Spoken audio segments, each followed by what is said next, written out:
Hello friend, नमस्कार। स्वागत है आपका इस वीडियो में। ये आपका सेकंड हिस्ट्री का लेक्चर है। इसके पहले एक लेक्चर और हम लोगों ने कंप्लीट कर लिया है, जिसमें हम लोगों ने एंशियंट इंडिया स्टार्ट किया था और कौन कौन सी चीज़ें कवर की थी आप याद करिए।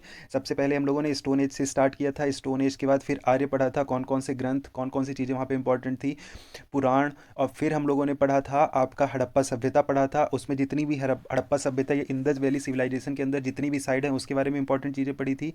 फिर बौद्ध धर्म पढ़ा था, जैन धर्म पढ़ा था। तो इतनी चीज़ें हमारी कंप्लीट हो चुकी हैं फर्स्ट लेक्चर में। आज ये आपका सेकंड लेक्चर है। इसमें मेनली महाजनपदा कंप्लीट करेंगे और जब तक मुसलमानों का इन्वेजन नहीं हुआ था, मुस्लिम इन्वेजन नहीं हुआ था, तब तक पढ़ने वाले हैं। इसके बाद आपका फिर मेडिएवल स्टार्ट हो जाएगा, एंशियंट आपका कंप्लीट हो जाएगा। तो जो हिस्ट्री की क्लासेस हैं आप रेफर कर सकते हैं। अगर आपकी UP triple S C JE 2018 का, UP R V N L का, N H P C JE का, या फिर कोई भी एग्जाम अगर लेटेस्ट आपका होने वाला है तो आप इससे रिवाइज कर सकते हैं। इसमें कंप्लीट चीज़ें कवर की गई। डिटेल में हम लोग नहीं पढ़ रहे हैं क्योंकि डिटेल में हमारी चीज़ें आती नहीं है। जितनी हमारे लिए इंपॉर्टेंट चीज़ें आती हैं तो सभी चीज़ें कवर की गई हैं। डिटेल में आपका टाइम बहुत कंज्यूम नहीं करने वाले हैं इसमें। तो बहुत शॉर्ट नोट्स में सभी चीज़ें आपको एग्जाम से रिलेटेड आपकी कवर की गई हैं, तो आप इसको देख सकते हैं। तो चलिए स्टार्ट करते हैं। तो सबसे फर्स्ट आज हम पढ़ने वाले महाजनपद। तो महाजनपद क्या है? पहले क्या था? इंडिया सिंगल ऐसा इंडिया नहीं था कि इंडिया लोग नहीं कहते थे। क्या था कि बहुत छोटे छोटे पार्ट में बहुत सारे किंग डिवाइड था। तो ये कह सकते हो कि आप मेनली 16 पार्ट में डिवाइड था। जो बड़े बड़े राज्य थे, बहुत सारे पार्ट थे, बट 16 मेन जो महा उनको क्या कहा जाता था, वो एरिया को महाजनपद कहा जाता था। तो ये आप समझ गए। जिसमें से सिर्फ हमको चार चीज़ों को पढ़ना है। चार जो सबसे मेजर जो महाजनपद थी, जिसमें से सबसे इंपॉर्टेंट आपको पढ़ना है मगध। इसी से 100% क्वेश्चन आते हैं आपके एग्जाम से रिलेटेड। इससे अलावा और नहीं आता है। जो इंपॉर्टेंट और दूसरे भी होंगे वो भी साथ में कवर कर लेंगे। क्या क्या चीज़ें पढ़नी है सबसे पहले वो आप जान लीजिए। हम पढ़ने वाले कौन कौन सी डायनेस्टी जिन्होंने मगध एम्पायर मगध में रूल किया। जैसे हरियंका हो गए, शिशुनाग हो गया, शिशुनाग के बाद आपका मौर्य वंश हो गया, गुप्ता वंश हो गया, जितने भी होंगे ये सब कवर करने वाले हैं। और इसमें भी क्या हमको कवर करना है? डायनेस्टी तो आपको पढ़ना है, कौन संस्थापक है उसका, फिर कौन कौन सी इंपॉर्टेंट किंग है, और कौन कौन सी इंपॉर्टेंट चीज़ें हुई उस समय में, जिस किसी भी किंग के समय में। अगर कोई बाहर के लोगों ने आक्रमण किया या फिर कोई राजदूत आया, तो ये चीज़ें अगर आप एक बार एक सीरीज़ में आप पढ़ लेते हो तो आपको ध्यान में रहेंगी। तो इस वीडियो में पूरी सीरीज से ही चीज़ें कंप्लीट करी गई हैं, जिससे आपको कोई एक बार आप पढ़ लो, एक बार समझ लो, तो आपको एक पूरा टाइम फ्रेम में समझ में आ जाएगा कि ये समय था, फिर इसके बाद ये आया, फिर ये आया। जब आप एक आपकी सीरीज क्लियर हो जाती है, माइंड में पिक्चर क्लियर हो जाती है, तो आप फिर आसानी से एग्जाम हॉल में क्वेश्चन कर सकते हो। तो चलिए स्टार्ट करते हैं। तो इंपॉर्टेंट सबसे क्या है? मगध एम्पायर हमको पढ़ना है। सबसे इंपॉर्टेंट है, 16 महाजनपद हैं, जिसमें से सबसे इंपॉर्टेंट मगध एम्पायर पढ़ना है। इसी से क्वेश्चन आता है, ठीक ना। तो मगध एम्पायर में सबसे फर्स्ट डायनेस्टी जिन्होंने रूल किया था वो थे हरियंका वंश। हरियंका वंश जिसमें आपको क्या कह सकते हो, बिंबिसार, ठीक ना। बिंबिसार के समय में कैपिटल थी गिरिवराज। ये क्वेश्चन आता है। इसके बाद फिर बिंबिसार के बाद किंग कौन हुए? वो हुए अजात शत्रु। इससे आपको बहुत सारे जो और इंपॉर्टेंट चीज़ें हैं वो भी आपको कवर हो जाएंगी साथ साथ। जैसे अजात शत्रु हुए, ये हरियंका वंश के। हम लोगों ने जब अभी क्या पढ़ा था, बौद्ध धर्म पढ़ा था, तो क्या पढ़ा था? फर्स्ट बुद्धिस्ट काउंसिल कहाँ पे हुई थी? राजगृह में। कराया किसने था? अजात शत्रु। तो अजात शत्रु आपको पता चल गया। साथ में आपकी बुद्धिस्ट काउंसिल का भी रिवीजन हो जाएगा। इस तरह पढ़ोगे तो आपकी पिक्चर क्लियर होती जाएगी। उस समय चेयरमैन कौन थे बुद्धिस्ट काउंसिल के? वो थे महाकायप्पा। और क्या क्या चीज़ें, आउटकम क्या क्या निकला था? विनय पट्टिका लिखी गई थी और सुत्त पट्टिका लिखी गई थी फर्स्ट बुद्धिस्ट काउंसिल में। तो बुद्धिस्ट काउंसिल से भी आपका क्वेश्चन बन जाएगा। और अजात शत्रु भी आपको क्लियर हो गया। फिर अजात शत्रु के बाद फिर आए उदयन। उदयन ने क्या किया था? कैपिटल जो है अपनी वो शिफ्ट करी थी पाटलिपुत्र में। और पाटलिपुत्र को एक चीज़ और कहा जाता है, पाटलिपुत्र को कहा जाता है फर्स्ट कैपिटल ऑफ इंडिया। और ये लास्ट मेजर रूरल रूरल भी थे आपके हरियंका वंश के। तो इतनी चीज़ें आपको ध्यान रखनी है। तो क्या बिंबिसार ध्यान रखनी है। ये पूछा जाता है क्वेश्चन कि बिंबिसार किस डायनेस्टी से बिलोंग करते हैं? तो क्या हरियंका। और फिर अजात शत्रु से क्वेश्चन आता है कि फर्स्ट बुद्धिस्ट काउंसिल किसने करवाई? तो वो कराई थी किसने? अजात शत्रु ने, हरियंका डायनेस्टी से।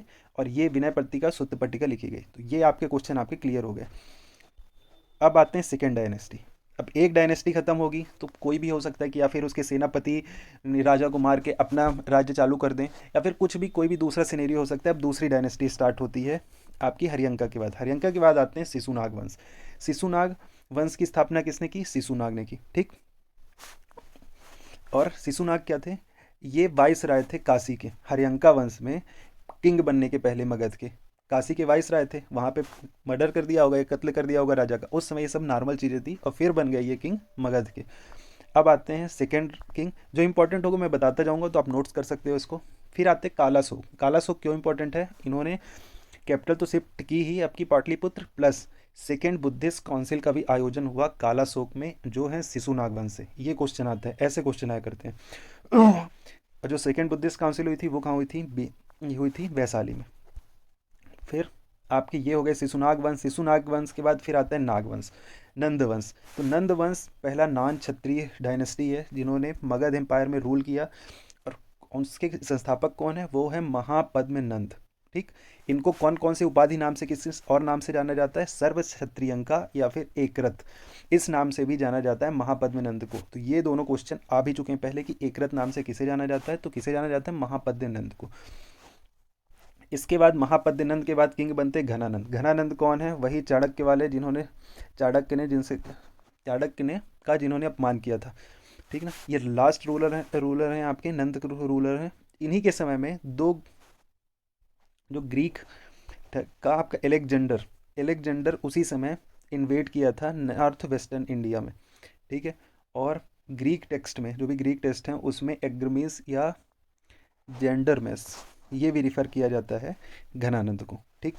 घनानंद के बाद फिर आए, उसको जो भी थ्रोन थे उसको ओवर थ्रोन कर दिया चंद्रगुप्त मौर्य ने। चंद्रगुप्त मौर्य ने किसकी सहायता से? चाणक्य। अब आपको यहाँ से पिक्चर क्लियर होगी, क्योंकि चाणक्य आपको क्लियर था, घनानंद क्लियर था।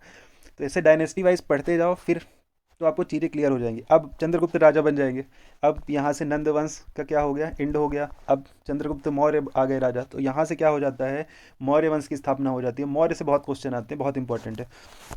जो 16 महाजनपद है ना, ये बुक का ध्यान रखना, ये अंगुटारा अंगुटारा निकया, ये बुक में विवरण आपको या फिर डिस्क्राइब किया गया है 16 महाजनपद, कि भाई कहाँ से पता चला कि उस समय 16 महाजनपद थी। तो ये बुक रेफरेंस है आपका, तो इसको ध्यान रखना, ये बहुत इंपॉर्टेंट है। अब घनानंद को चंद्रगुप्त मौर्य क्या है, गद्दी से हटा देते हैं और खुद किंग बन जाते हैं। खुद किंग बने, मौर्य वंश की स्थापना हुई, संस्थापक कौन हो गए? चंद्रगुप्त मौर्य। ठीक। चंद्रगुप्त मौर्य से अब रिलेटेड कौन कौन सी चीज़ें आपको ध्यान रखनी है? चंद्रगुप्त मौर्य को जस्टिन ने क्या कहा था? सेंड्रोकोटस। ठीक। और चंद्रगुप्त मौर्य ने सेल्यूकस निकेटर को हराया था, ये दूसरी चीज़ ध्यान रखनी है। और चंद्रगुप्त मौर्य ने जैन धर्म की दीक्षा ली थी। बहुत सारे लोग ने क्या किया? बौद्ध धर्म ग्रहण करते थे, बट चंद्रगुप्त मौर्य ने किसकी की थी? जैन धर्म की इच्छा की थी, दीक्षा ली थी। और गुरु किससे उसमें कौन थे? जैन धर्म के गुरु भद्रबाह से। तो ये क्वेश्चन पूछा जाता है। और अंतिम समय श्रावण बेलगोला कर्नाटका में उन्होंने बिताया। श्रावण बेलगोला से क्वेश्चन आता है कि कहाँ पे स्थित है, तो कर्नाटका से। तो आपको लगा होगा करंट से पूछा जाता है, बट आप अगर हिस्ट्री क्लियर अच्छे ढंग से पढ़े हो तो क्वेश्चन यहीं से आते हैं। अब चंद्रगुप्त मौर्य के समय में क्या हुआ? मेगास्थनीज आया राजदूत बनकर चंद्रगुप्त मौर्य के समय में, और उसने भारत की सभी चीज़ों को देखा, और वहाँ उसके बाद एक बुक लिखी, क्या? इंडिका। तो मेगास्थनीज, आपको यहाँ पे दो चीज़ ध्यान रखना है, चंद्रगुप्त मौर्य के समय में आया था, और राजदूत सेल्यूकस निकेटर का राजदूत था, उसके द्वारा भेजा गया था। उसने बुक कौन सी लिखी थी? इंडिका। ठीक। इंडिका के बाद फिर चाणक्य महामंत्री थे उस समय चंद्रगुप्त मौर्य के शासन में, और इनको कौटिल्य या फिर विष्णुगुप्त नाम से भी जाना जाता है। और आपको ध्यान होगा तक्षशिला में पहले पढ़ाते थे, जब बाहरी आक्रमण हुआ तब घनानंद से मदद लेने के लिए गए कि सभी लोग इकट्ठा होकर जो बाहरी आक्रमण है उसको रोका जाए, बट घनानंद ने इनका अपमान करके इन्हें बाहर निकाल दिया, आपको कह सकते हो राज्यसभा से। तब इन्होंने प्रतिज्ञा ली थी कि मैं तुम्हारे राज्य को पूरी तरीके से नष्ट कर दूंगा। और फिर इन्होंने चंद्रगुप्त मौर्य को पकड़ा इन्होंने, और प्लस उसको पूरी ट्रेनिंग दी। इसके बाद घनानंद को उसकी गद्दी से नीचे कर दिया। तो ये पूरी चाणक्य की स्टोरी आपको भी पता है, बट एक क्वेश्चन आता है अर्थशास्त्र बुक जो लिखी थी उसकी रचना किसने की थी? वो की थी चाणक्य ने। ये चीज़ें ध्यान। तक्षशिला से एक और इम्पॉर्टेंट है, तक्षशिला क्या है? ओल्डेस्ट यूनिवर्सिटी है। ठीक। ओल्डेस्ट यूनिवर्सिटी है इंडिया की। अब फिर चंद्रगुप्त मौर्य आ जाते हैं। चंद्रगुप्त मौर्य के लड़के कौन हुए? बिंदुसार। बिंदुसार को अमित्रघात भी कहा जाता है। उसके समय सीरियन नरेश एंटियोकस ने डाइमेकस को भेजा था राजदूत बनाकर। ठीक। अब बिंदुसार के पुत्र होते हैं सुसीम और अशोक। सुसीम बड़े, अशोक छोटे। पहले क्या होता था, जो भी राजा के लड़के होते थे, तो कोई भी अगर एक दूसरे को मार दिया, मैक्सिमम चांसेस यही रहता था कि और लड़कों को निपटा देते थे, और जो बचता था वही बन जाता था राजा। तो बिंदुसार के बाद फिर किंग कौन बना? किंग बने अशोक। उनकी माँ थी अशोक बहुत इंपॉर्टेंट है। सुभद्रा की वाइफ देवी या वैदिशी भी थी। अब क्वेश्चन कहाँ से आता है, आप ये देखो। अशोक के सन कौन थे? महेंद्र, त्रिवारा, कुनाला और तालुका। और पुत्री कौन थी? संघमित्रा और चारुमती। क्वेश्चन कहाँ से आता है कि अशोक ने बौद्ध धर्म के लिए अपने पुत्र महेंद्र और संघमित्रा को भेजा हुआ था कहाँ? श्रीलंका, बौद्ध धर्म के प्रचार के लिए। तो ये क्वेश्चन ध्यान रखना, महेंद्र और संघमित्रा।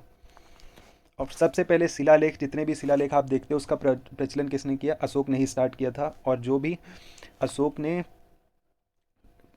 कलिंग वार, तो आपको ध्यान होगी, कलिंग वार अशोक के समय में हुई थी, 9th year of his rain. और इसके बाद कलिंग वार का आप जो भी मेंशन है 13 रॉक एडिक्ट, मतलब 13वां रॉक एडिक्ट में इसका विवरण आपको मिलेगा कलिंग वार का। और आफ्टर वार के बाद आपने अशोका मूवी भी देखी होगी शाहरुख खान की।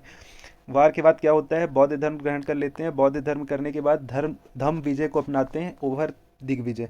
दिग्विजय मतलब मार काट से नहीं, आपको अब कोई भी मार काट से किसी राज्य में आपका आक्रमण नहीं करना है। इसके बाद धम्म विजय। फिर उपगुप्त नामक, ये बहुत इंपॉर्टेंट, उपगुप्त नामक बौद्ध भिक्षु से अशोक को बौद्ध धर्म की दीक्षा दी। अब आते हैं अशोक के शिलालेख। यहाँ से क्वेश्चन बहुत पूछे जाते हैं। इसकी खोज किसने की थी? ये की थी पादरेटी पेंथलर ने। लैंग्वेज से क्वेश्चन आता है, लैंग्वेज कौन है? ब्राह्मी लिपि है। 1750 में total 14 numbers of rock edict है, मतलब 14 शिलालेख अभी तक खोजे गए हैं। पहला जो शिलालेख है उसमें क्या था? Profits of animal sacrifice. जो 7वां रॉक एडिक्ट है वो सबसे लंबा है, इससे क्वेश्चन आता है। कलिंग वार जो भी हुआ था वो किस रॉक एडिक्ट में मेंशन है? 13वां। और 14वां जो सबसे लास्ट है, जो भी रिलीजियस लाइफ जीने के लिए लोगों को इंस्पायर करता है। तो ये 14 रॉक, इसमें क्या ध्यान रखें, 14 रॉक एडिक्ट। और कलिंग वार में आपको 13 रॉक एडिक्ट में आपका कलिंग वार मेंशन है। फिर मौर्य वंश के बाद आप देखोगे कोई भी वंश होगा पहले खूब उन्नति करेगा। अब जैसे अशोक तक उन्नति किया, फिर उसके बाद कुछ बचता नहीं है। और जितने नेक्स्ट किंग होते हैं या फिर नेक्स्ट उनकी संतानें होती हैं वो अय्यास हो जाती हैं। तो धीरे धीरे क्या होता है कि राज्य फिर नीचे आने लगता है। फिर जैसे ही राज्य कमज़ोर होने लगा, किंग कमज़ोर होने लगता है, तो कोई भी उनका सेनापति, पहले क्या होता था, सेनापति या फिर कोई भी दूसरा राजा आसपास का उनके अंडर में, वो इस किंग को मार देता था और खुद किंग बन जाता था और नया राजवंश का उदय हो जाता था। तो ऐसा पहले का सिस्टम था। तो उसी तरह मौर्य वंश के साथ भी हुआ। तो मौर्य वंश का अंतिम शासक था जो बृहद्रथ। अब देखो, बृहद्रथ की हत्या किसने कर दी? उसी के सेनापति पुष्यमित्र शुंग ने कर दी बृहद्रथ की हत्या, और शुंग वंश की स्थापना की। शुंग वंश फर्स्ट ब्राह्मण वंश था, जिन्होंने मौर्य साम्राज्य का फर्स्ट ब्राह्मण वंश आप कह सकते हो। और मौर्य के समय में कैपिटल क्या थी? पाटलिपुत्र थी। ये तो आपको क्लियर है। फिर आते हैं शुंग के फाउंडर क्या है? पुष्यमित्र शुंग, जो कि क्या थे? सेनापति थे बृहद्रथ के, आर्मी चीफ थे बृहद्रथ के। फिर इसके बाद कैपिटल सेम रहती है पाटलिपुत्र की, कैपिटल आपकी सेम रहती है पाटलिपुत्र। इन्होंने क्या किया? जो 2 ग्रीक अटैक हुए थे ना, 2 ग्रीक के, मेनेंदर और डेमेत्रियस, इनको हराया था उस समय पुष्यमित्र शुंग ने। और इन्हीं की रेन में क्या है? Stupa of Sanchi and Bharadwaj renovated. और इन्होंने अश्वमेध यज्ञ किया था 2 बार, और उसको अश्वमेध यज्ञ किसने कराया था? पतंजलि। और फिर पुष्यमित्र शुंग के बाद आते हैं अग्निमित्र। अग्निमित्र क्या है? हीरो हैं कालिदास के। कालिदास की पोएम आपने, कालिदास नाम सुना ही होगा। तो उनकी रचनाएं कौन कौन सी है? इससे क्वेश्चन आता है। विज्ञान शाकुंतलम, कुमार संभवम, मालिकाग्निमित्रम, रीत संभ्रमम, मेघदूत, विक्रम वसीयम और रघुवंशम। ठीक। इसी समय क्या होता है कि शकों का आक्रमण भी होता है कुछ दिन बाद। तो शकों के विजय के उपलक्ष्य में 58 ईसा पूर्व, मतलब 58 बीसी में एक नया संवत स्टार्ट होता है, उसको कहते हैं विक्रम संवत। और उसी के समय से विक्रमादित्य की उपाधि बहुत फेमस हो जाती है। ठीक, लोकप्रिय बन जाती है। और सबसे फेमस अगर विक्रमादित्य की उपाधि कौन सा किंग है, वो है Chandragupta second. Chandragupta second means Gupta साम्राज्य, अभी जो आप आगे पढ़ने वाले हो। फिर कुषाण वंश में क्या है? कनिष्क। कनिष्क जिसकी कैपिटल थी पुरुषपुर पेशावर, सेकंड कैपिटल थी मथुरा। इन्होंने 4 बुद्धिस्ट काउंसिल की थी, आपको ध्यान होगा, RVP के। अशोक में हम लोगों ने नहीं पढ़ा कि आप बुद्धिस्ट काउंसिल की थी, तो आप वो तो पढ़ा हुआ है पहले, तो उससे ध्यान रखना। RVP के मीन्स कश्मीर में हुई थी। कश्मीर में किसने की थी? कनिष्क ने। ये 4th बुद्धिस्ट काउंसिल हुई, ये आपको ध्यान रखना है। फिर उसके दरबार में कौन कौन से लोग थे? वो एक चरक थे जिन्होंने आयुर्वेद और चरक संहिता लिखी थी। नागार्जुन थे जिन्हें भारत का आइंस्टीन कहा जाता है, उनकी बुक है क्या? माध्यमिक सूत्र। ये क्वेश्चन पूछा जा चुका है बहुत बार। और एक चीज़ आपको ध्यान रखना है, शक संवत 78 AD से स्टार्ट होता है। ठीक, और इसको गवर्नमेंट ऑफ इंडिया भी रिकॉग्नाइज करती है शक संवत को। तो इसको ध्यान रखना है, 78 AD आपको ध्यान रखना है, कभी भी शक संवत आए तो। अब शक संवत के बाद फिर आते हैं गुप्ता एम्पायर होती है। गुप्ता एम्पायर को कहा जाता है golden age of India. Mean सबसे ज़्यादा विकास उस समय इंडिया का हुआ है गुप्ता साम्राज्य के समय भी। फाउंडर कौन है, इससे में बहुत बार लोगों को गलती होती है, चंद्रगुप्त लगा के आते हैं, बट फाउंडर आपको ध्यान रखना है। फाउंडर कौन है, श्रीगुप्त इनके फाउंडर है। फिर उनके बाद घटोत्कच किंग बनते हैं, फिर चंद्रगुप्त फर्स्ट आते हैं किंग, फिर आते हैं समुद्रगुप्त। समुद्रगुप्त से बहुत इंपॉर्टेंट किंग है। समुद्रगुप्त को नेपोलियन ऑफ इंडिया कहा था विंसेंट स्मिथ ने, और इन्हें कविराज भी कहा जाता है। समुद्रगुप्त के दरबारी कवि क्या थे, हरिसेन, और जिन्होंने इलाहाबाद प्रशस्ति की लेख की रचना की थी। तो इलाहाबाद प्रशस्ति की का संबंध किससे है, तो किससे है, समुद्रगुप्त से। ये क्वेश्चन पूछा जा चुका है, तो इसको आप नोट कर लीजिए। फिर आते हैं चंद्रगुप्त सेकंड, जिस यह जो सबसे फेमस कौन है, विक्रमादित्य हैं। इन्होंने कुतुब मीनार आयरन पिलर की भी क्या बनवाया था। और सेकंड चीज अब आपको ध्यान रखना है, क्या चीनी यात्री फाहियान भारत आया था चंद्रगुप्त सेकंड के समय में। ह्वेन सांग में एच रहता है, तो उससे ध्यान रखना है आपको, क्या फाहियान किसके समय में, चंद्रगुप्त सेकंड में आया था। ह्वेन सांग, दो यात्री आपको चीन के ध्यान रखना है, ह्वेन सांग और फाहियान। ह्वेन सांग में आपका एच आता है, तो वो ध्यान रखना है आपको, हर्ष के समय में आया था, हर्षवर्धन के समय में। उनके कोर्ट में 9 ज्वेल्स थे। कालिदास इनके समय में थे, संस्कृत के पोएम, और धनवंतरी थे, फिजिशियन बराहमीर थे, और उज्जैन सेकंड कैपिटल थी चंद्रगुप्त सेकंड की। फिर चंद्रगुप्त सेकंड के बाद आते हैं कुमारगुप्त। कुमारगुप्त ने किसके फाउंडर हैं, नालंदा यूनिवर्सिटी के। नालंदा यूनिवर्सिटी कहाँ पे है, आपकी बिहार में। और अभी गवर्नमेंट इसको रिनोवेट भी कर रही है, फिर से अभी खोली भी, कुछ दिन पहले ही न्यूज़ में थी। और ओल्डेस्ट आपने पहले भी पढ़ चुका है, क्या है, तक्षशिला, जहाँ पे इन्होंने पढ़ाते थे कौन, चाणक्य। चाणक्य भी वहाँ पे शिक्षक थे, आप कह सकते हो। कुमारगुप्त ने एक और काम किया है, इन्होंने गोल्ड कॉइन इशू किए थे, जिसमें लॉर्ड कार्तिकेय की इमेज थी। अब फिर इसके आते हैं स्कंदगुप्त, जो लास्ट ग्रेट किंग रहा गुप्ता एम्पायर का। फिर आते हैं विष्णुगुप्त, लास्ट गुप्ता किंग कौन है, विष्णुगुप्त। और फिर गुप्ता डायनेस्टी हो जाती है, गुप्ता डायनेस्टी का अंत। अब पोस्ट गुप्ता फिर क्या आता है, फिर बहुत सारे छोटे छोटे, देखो अगर कोई रूलर बहुत स्ट्रांग रूलर नहीं होगा, तो जो भी छोटे छोटे राज्य हैं, जो छोटी छोटी चीज़ें हैं, एरिया हैं, वो फिर क्या होते हैं, राज्य से अलग हो जाते हैं, डिवाइड हो जाते हैं। उसी तरह गुप्ता एम्पायर के बाद भी ऐसा हुआ, बहुत सारे छोटे छोटे राज्य बन गए। बट आपको क्या ध्यान रखना है यहाँ पे, अभी हम कुछ बुक देखने वाले हैं कि किसने कौन सी बुक की रचना की, इससे क्वेश्चन हमेशा आते हैं। तो कालिदास ने रचना की थी अभिज्ञान शाकुंतलम, कुमार संभवम, मालविकाग्निमित्रम, रीत संवरम, मेघदूत, विक्रम वसीयम और रघुवंशम की। ये सभी बहुत बहुत इंपॉर्टेंट है। विष्णु शर्मा क्या है, पंचतंत्र की रचना की थी। आर्यभट्ट ने आर्यभट्टियम और सूर्य सिद्धांत नामक ग्रंथ की रचना की थी। और सुश्रुत ने सुश्रुत संहिता, और शूद्रका ने मध्य कृत्य, ये क्या है, एक नाटक है, इसकी रचना की थी शूद्रका ने। तो ये आपको ध्यान रखना है। अब पोस्ट गुप्ता एम्पायर आप देखोगे कि बहुत छोटे छोटे बहुत सारे राज्य बन गए, बट सबसे मेन आपको कौन सा राज्य था, वो था पुष्यभूत या फिर वर्धन वंश, जिसके संस्थापक थे पुष्यभूत, और इसकी राजधानी थी थानेश्वर, हरियाणा। अब प्रभाकर वर्धन के 3 लड़के होते हैं, राजवर्धन, हर्षवर्धन और राजसी। और राजा कौन बनता है आपका, हर्षवर्धन। और हर्षवर्धन ही भारत के अंतिम हिंदू सम्राट भी हैं। तो क्वेश्चन इसमें से बहुत इंपॉर्टेंट है, हर्षवर्धन। अभी हम लोगों ने पढ़ा था फाहियान। फाहियान किसने, चंद्रगुप्त सेकंड के समय में आया था, चीनी यात्री। और ह्यूएन सांग कहाँ पे आता है, हर्षवर्धन के समय में। तो एच एच आप ध्यान रख लेना, उससे आपका क्लियर हो जाएगा। और हर्षवर्धन को शिलादित्य और परम भट्टारक की उपाधि भी दी गई थी। इसकी राजधानी क्या थी, कन्नौज। ह्वेन सांग आपको बता ही दिया।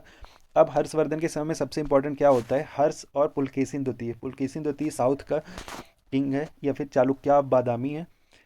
इनके बीच में एक युद्ध होता है नर्मदा नदी के किनारे। तो ये नर्मदा नदी से क्वेश्चन आते हैं, नर्मदा नदी के किनारे मीन्स पूछा जाता है कि हर्ष और पुलकेशिन द्वितीय के बीच किस नदी के तट पर युद्ध हुआ था। तो नर्मदा नदी आपको ध्यान रखना है, जिसमें पुलकेशिन द्वितीय विजयी रहते हैं, ठीक ना। पुलकेशिन द्वितीय फर्स्ट साउथ, पुलकेशिन द्वितीय के बारे में जान लीजिए। First king of south India है, जिन्होंने गोल्ड कॉइन इशू किए थे। इन्हें परमेश्वर, पृथ्वी वल्लभ, सत्रसी और दक्षिणा पथेश्वर की उपाधि भी दी गई थी। और पुलकेशिन द्वितीय किस कहाँ से बिलोंग करते हैं, ये है चालुक्य बादामी। तो हर्ष की पराजय हुई थी आपकी नर्मदा नदी के किनारे। इसका विवरण मिलता है आपका ए होल इंस्क्रिप्शन में। ये किसके द्वारा लिखी गई है, रवि कीर्ति के द्वारा, संस्कृत में। तो ये क्वेश्चन ए होल इंस्क्रिप्शन किस लैंग्वेज में लिखा गया है, तो संस्कृत में, रवि कीर्ति के द्वारा। ये क्वेश्चन भी बहुत बार आ चुका है, तो आप इसको ध्यान रखना।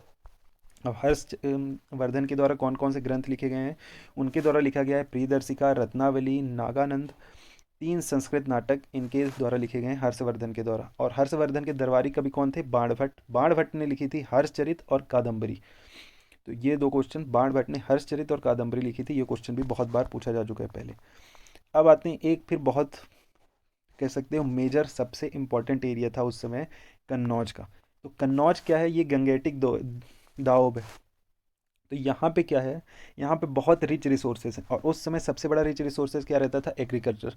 तो गंगेटिक देवोब था, तो यहाँ पे सबसे ज़्यादा उपजाऊ ज़मीन थी। तो इस चीज़ के लिए, कन्नौज के लिए हमेशा युद्ध होते रहते थे, हमेशा युद्ध होते रहे कि ये किसके अधिकार क्षेत्र में रहेगा। तो उसी के लिए एक बार 3 पार्टी स्ट्रगल हुआ था।